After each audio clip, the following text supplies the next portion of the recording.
Երևան-Սևան-Իջևան միջպետական ավտոճանապարհի 7-17 կիլոմետր երկարությամբ հատվածն է, հիմնանորոգման աշխատանքներն արդեն ավարտվել են։ Վերականգնվել է ճանապարհի գրեթե 80,000 քառակուսի մետր մակերեսի ասֆալտաբետոնե ծածկը, տեղադրվել են մետաղի արգելափակոցներ։ Հաշվի առնելով, որ հիմքը ճանապարհահատվածի գտնվում էր լավ վիճակում, ուղղակի վերին շերտն էր քայքայված, կատարվել է 5 սանտիմետրանոց ասֆալտ-բետոնյա ծածկի տեղադրում, տեղադրվել են մետաղի արգելափակոցներ ճանապարհի միջնամասում, երթևեկելի միայն դեպի Դիլիջան գնացող հատվածն է կատարվել։ Նորոգումը կատարվել է 2016 թվականի պետբյուջեի ֆինանսավորմամբ, տրանսպորտի, կապի և տեղեկատվական տեխնոլոգիաների նախարարության մասնագետները վստահ են, որ պատշաճ շահագործման դեպքում ճանապարհը երկար կծառայի։ Աշխատանքների ողջ ընթացքում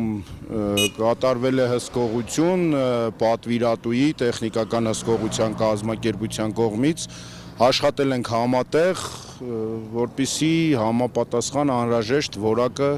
ապահովենք։ Ծանված է 3 տարվա երաշտային ժամկետ, եթե իհայտ կա թերություններ,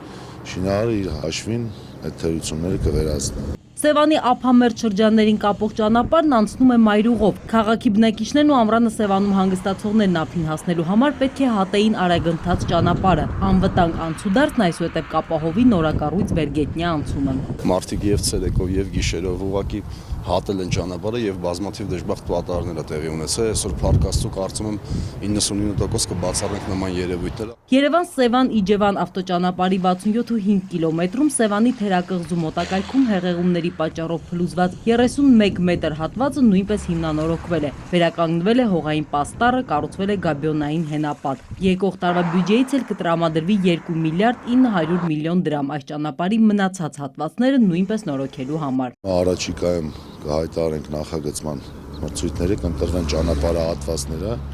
այն հատվածները, որոնք խիստ քայքայված են,